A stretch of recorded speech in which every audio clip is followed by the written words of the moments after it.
I knew something was off when I got to the restaurant and the waiter asked if I'd still be needing a table for 5.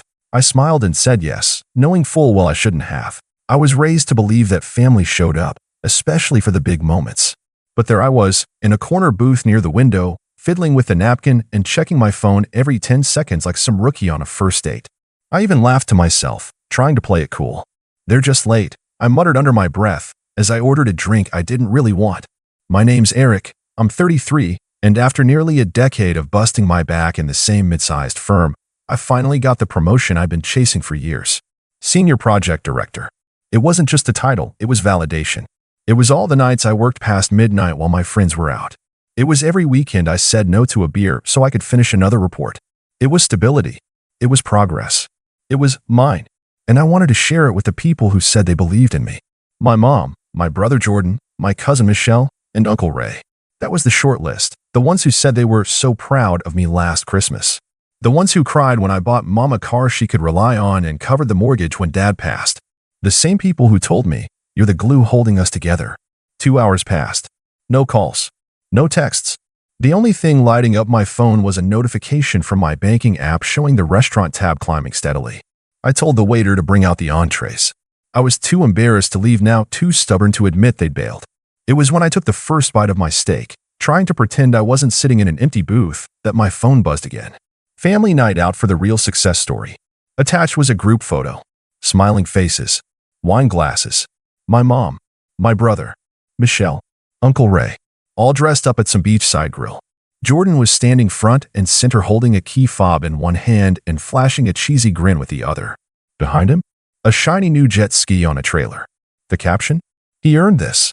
So proud of you, bro." I stared at that photo for what felt like 10 minutes. No mention of me. Not even a "sorry, we'll make it up to you." Just a big fat family gathering for Jordan and his impulsive toy. And then I saw the message from Mom, sent exactly an hour before that post. "You're not exactly a priority right now. We'll catch up soon. Enjoy your dinner." I don't know what hit me harder, how casually it was written or how rehearsed it sounded, as if she'd been waiting for the right moment to finally say it. I paid the $1,940 bill, left a 25% tip, because the staff kept pretending not to notice how alone I was, and drove home in silence. When I got inside, I didn't turn the lights on. I just sat at the edge of my bed, phone in hand, going through memory after memory like a silent slideshow. Every grocery bill I covered. Every "I'll pay you back next week" that never happened. Every emergency call that ended with me wiring money, just until things stabilize. Every time Mom told me Jordan was just figuring himself out. Every lie I told myself that I wasn't being used. I walked into my home office, logged into the shared mortgage account I'd been silently funding for 3 years, and stared at the payment schedule. $1,830 monthly. Auto-deducted from my salary every 10th. I opened a new tab, clicked on the bank's contact, canceled it. Just like that. Then I grabbed a sticky note, scribbled 5 words, drove to the house I hadn't stepped foot in since Easter, and taped the note to the door. "Let him pay it now." I didn't even wait to see if they were home. I drove off, phone on silent. I went to bed without brushing my teeth or changing clothes. The last thing I remember was the sound of my heartbeat echoing in my ears. By morning, my phone had 81 missed calls. Most were from Mom, a few from Jordan, 1 from Uncle Ray, and 3 texts from Michelle that said, "Call me now, are you serious, and we need to talk." But I didn't answer any of them. I just scrolled slowly through the missed calls, staring at the timestamps like they were puzzle pieces trying to form an apology that hadn't yet arrived. That's when I saw the voicemail icon. I hesitated. Something about hearing their voices felt heavier than reading their texts, like it would make everything too real. But curiosity won. I pressed play, and what I heard next made me grip the edge of the nightstand until my knuckles turned white. It was my mother's voice, but not the one I grew up with, the soft, sing-song tone she used when she tucked me in as a kid, or the proud voice she used when I made honor roll in high school. No, this one was cold, high-pitched, frantic.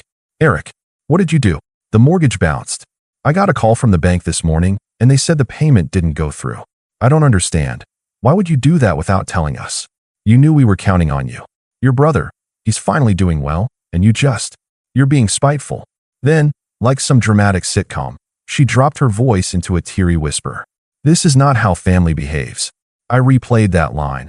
"This is not how family behaves." Again and again, the irony sinking in deeper every time. The next voicemail was Jordan.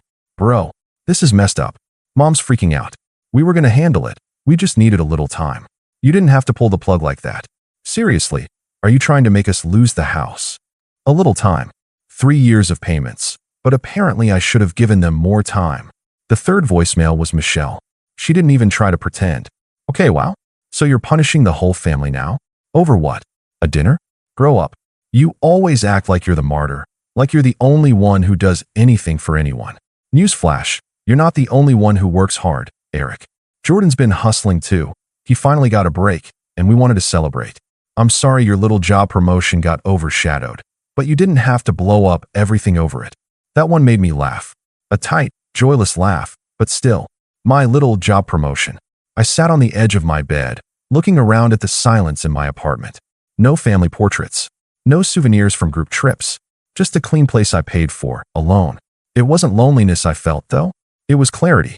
I finally saw the pattern I'd been ignoring for years. My brother, Jordan, always got the attention. The "he's just figuring things out" excuse was the family motto when it came to him. Even when he flunked out of 2 colleges. Even when he totaled his first car. Even when he started 3 businesses and let each one quietly fold without paying back a single loan. He was the dreamer. The one with potential. Meanwhile, I was the dependable one. The invisible safety net. They didn't clap for me when I got my degree early. They didn't throw a party when I paid off Mom's car or when I negotiated with the bank to stop foreclosure after Dad passed. But they called me a good son in public. They loved that image of me always being the stable one. The provider. The reliable background character in their louder, messier story. Until I stopped. That afternoon, I finally answered one call. Uncle Ray. He was always the more level-headed one. Never got involved unless things went nuclear. I figured if anyone deserved a conversation, it was him. Eric, he said, voice low and tense. You've got to talk to your mother. Why? I asked, calm but blunt. So she can guilt me into covering for them again?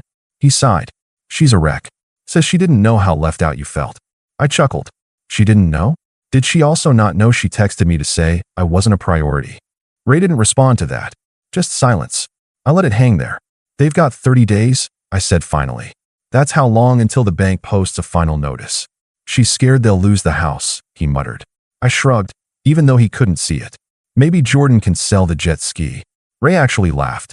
Just once, sharp and unexpected. Then he cleared his throat. You're serious, aren't you? For the first time in a long time. He didn't fight me on it. I think, in some twisted way, he understood. Maybe he'd seen this imbalance too, but didn't say anything. Maybe he'd been me once, just further down the road. Later that night, I got a long message from Mom. She called it a misunderstanding. She said she didn't mean for the dinner to turn into a competition. She tried to soften the language, even included an "I'm proud of you" buried somewhere in paragraph 5. But then she ended with, "Don't let this one mistake ruin everything we've built as a family." One mistake. It was then I realized we'd been building 2 very different things. I'd been building trust, responsibility, structure. They'd been building convenience. A system that worked as long as I didn't question it. The moment I pulled back, it cracked. The next morning, I checked the shared account. No payments had been made. No one had even tried. They were waiting for me to cave. To be the bigger person. That was always the script. I closed the account entirely. By that afternoon, Michelle showed up at my apartment. Uninvited. She knocked. Hard. And when I opened the door, she marched right past me like she owned the place. "We need to talk," she said, arms crossed. I stayed by the door. "About what?" "About this little tantrum you're throwing. You're hurting Mom." I stared at her. Hurting her? She texted me mid-dinner to tell me I wasn't a priority. While celebrating Jordan. The guy who hasn't paid for a meal in years. He bought a jet ski, she shouted. He's doing something for himself. That's not a crime. No, I said slowly. But pretending like that's some grand achievement while dismissing everything I've done for the family? That's the problem. She glared at me, eyes sharp. You always act like you're the victim. No, I'm done being the sucker. She scoffed. They're your family. They were, I said quietly. Now they're just people I used to pay for. That was when the shouting outside began. Jordan, in the parking lot, pacing next to Mom's car. I watched him through the window, rubbing his hands through his hair, yelling into his phone. I didn't need to hear the words. I could guess every one. And I didn't move. Because for once, I wasn't going to be the one who cleaned it all up. Michelle didn't leave right away. She stood there, staring at me like she was trying to find the old version of me.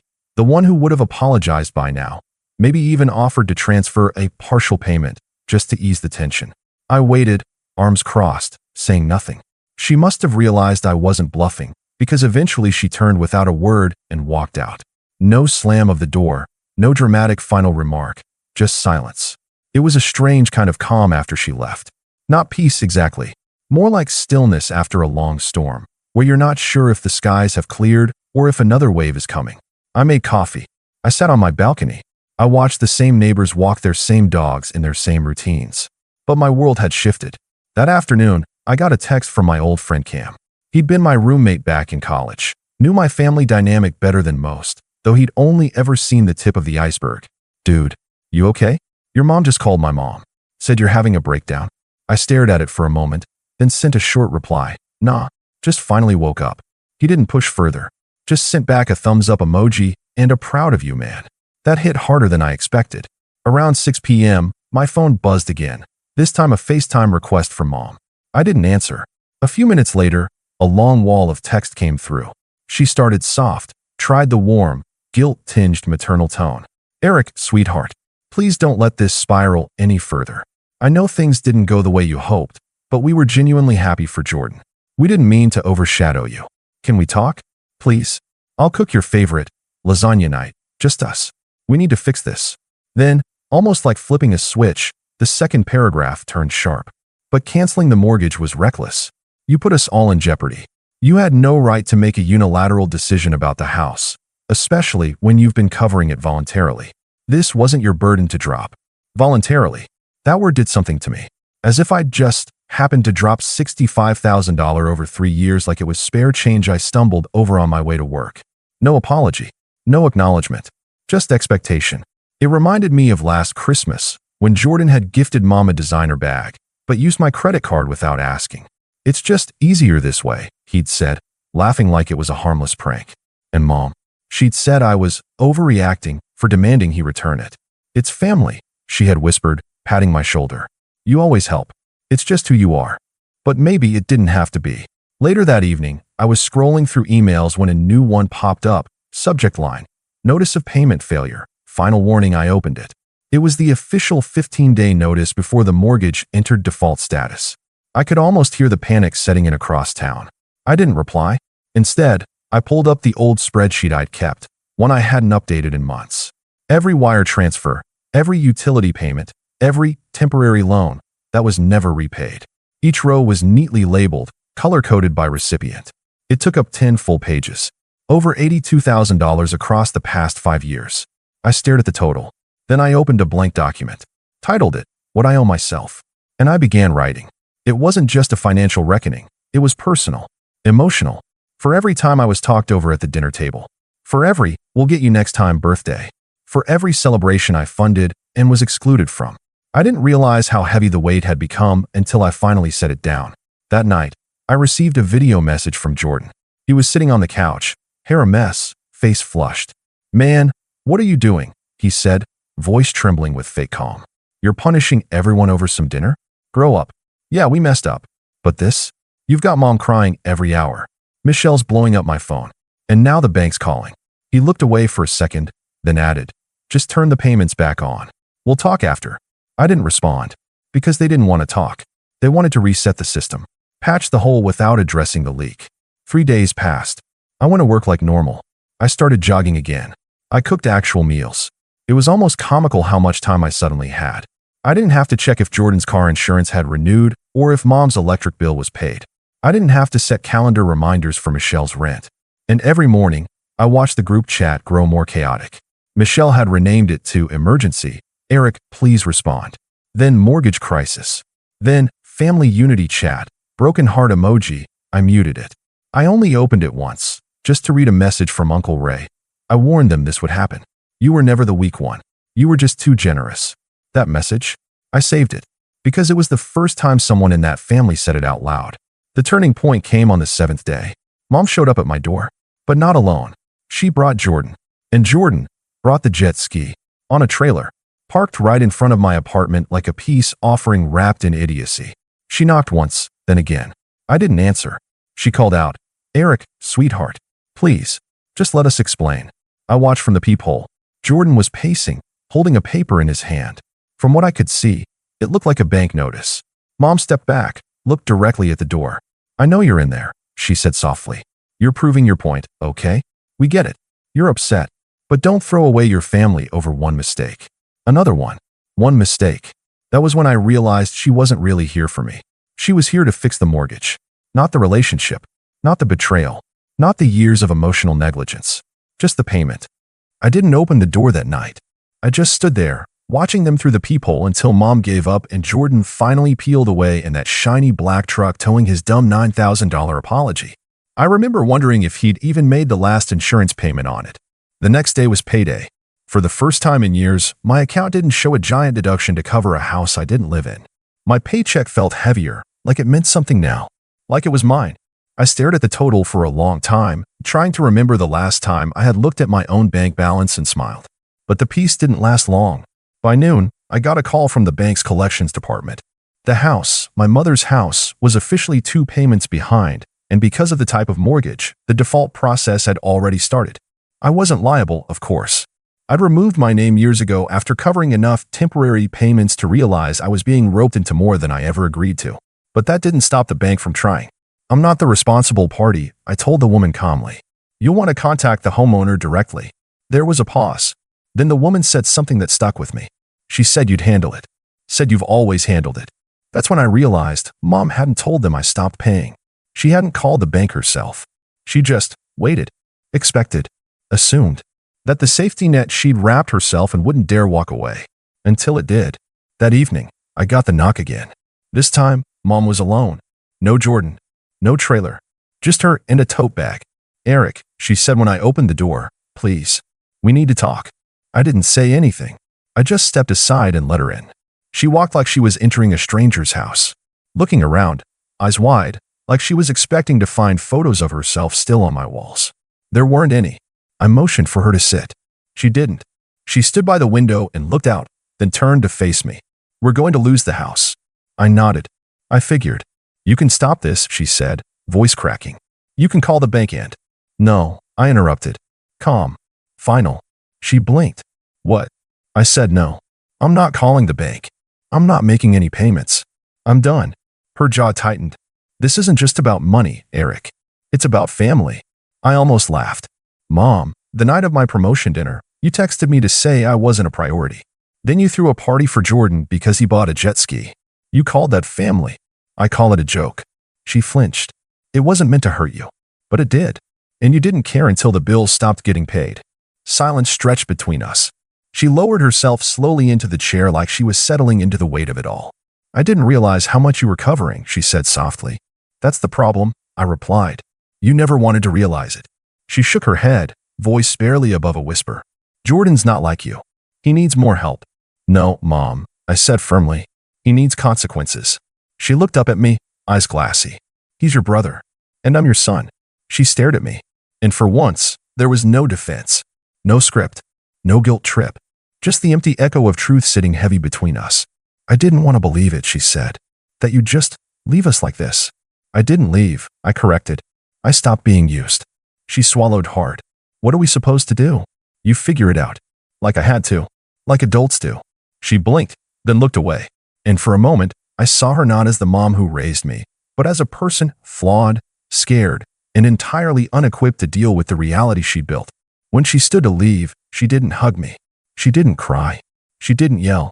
She just gathered her bag and paused at the door. "Is this really the end?" she asked. I thought about it. About birthdays I spent alone. About covering holidays, tuition, medical bills. About every time I was asked to make room for someone else, while no one made space for me. "It's the end of me pretending this was love," I said quietly. She nodded. Didn't argue. Just opened the door and stepped out. And that should have been the end. But it wasn't. Because 10 days later, Jordan showed up. Not at my door. At my work. I was mid-meeting when my phone buzzed with a text from the receptionist. "There's a man in the lobby asking for you. Says it's urgent." Jordan. My stomach dropped. I excused myself and headed down.